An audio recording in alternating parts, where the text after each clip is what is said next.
Patch 5.3 is coming. Are you ready, Mon? It's time for Azerothian Ascendance.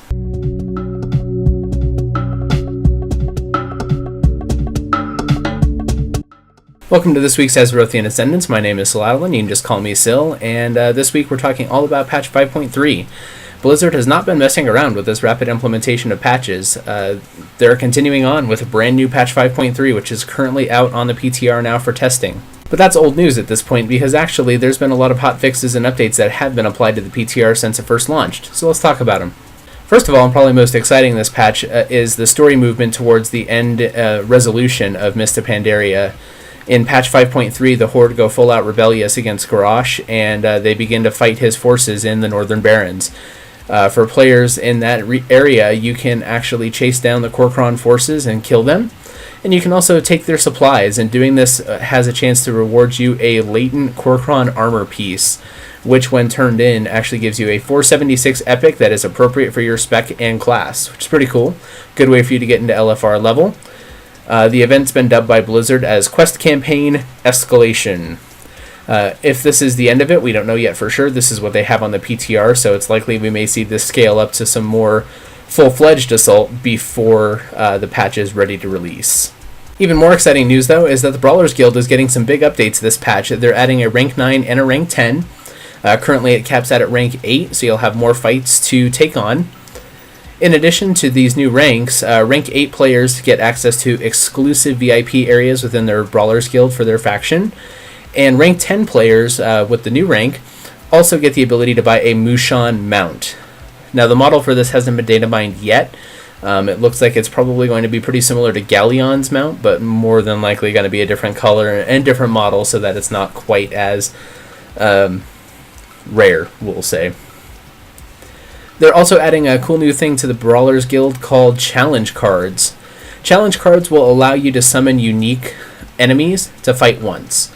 So you can use these within the Brawlers Guild to take on some special and unique challenges and test your skills. When the patch first came out on PTR, Blizzard had announced that they're going to be doing heroic scenarios. They've actually come out and clarified further with the hot fixes and patches to the PTR this last week what that's going to look like. So it's not going to be every scenario. Currently it's set to 6 on the PTR. All of the new scenarios being added in patch 5.3 are eligible. And also the Crypt of Forgotten Kings and A Brewing Storm from the original launch scenarios are all eligible for the heroic difficulty. Heroic scenarios require a pre-made group of 3, so you can't queue for these.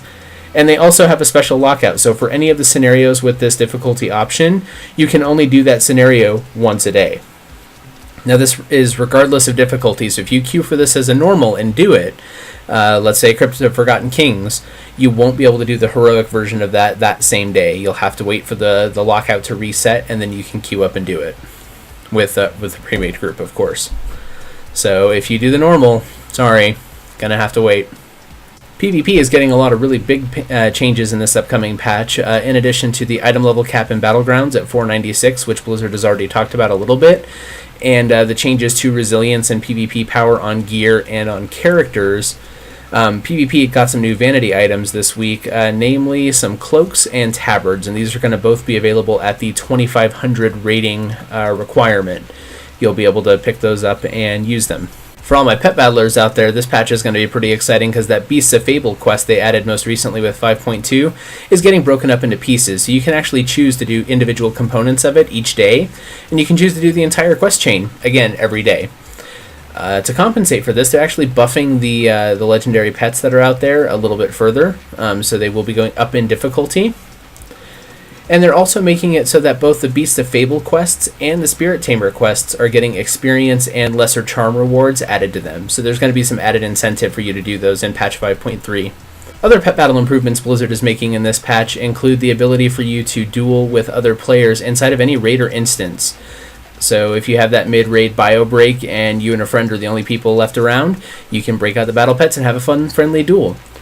In addition, wild battles will now be visible to other players, so if you're out there in the world fighting with your pets, other players will be able to see you, and you'll be able to see other players. There's also some good usability changes going into pet battles in the upcoming patch, namely Blizzard is adding the functionality for you to see the chance for your pet's abilities to hit. This will make it much easier for you to determine how useful an ability is going to be in any given battle. And the last little bit of news that we have for this week is talking about LFR. So Throne of Thunder has continued to roll out in phases across live servers on LFR difficulty. The first and second wings have been out for a little while now. The third week just opened up with the reset this week, so if you haven't been in there yet to collect your new loot, get in there. The Halls of Flesh Shaping is what you're looking for, and you have 3 new bosses to take on. The fourth wing is still set to open. It's going to be in 2 weeks, however, so on April 16th with the reset and maintenance, you'll have that to look forward to, and finally LFR difficulty raiders can look to take on Lei Shen. So that's going to be a pretty exciting week there. Don't forget to save up your Mogu Runes of Fortune.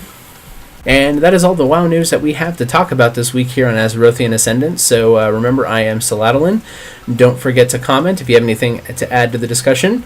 And like my page on Facebook, follow me on Twitter, and subscribe to me here on YouTube. All of those are some variation of Syladylin, as you can see here. Thank you very much, and we'll see you back here next Thursday for more Azerothian Ascendance.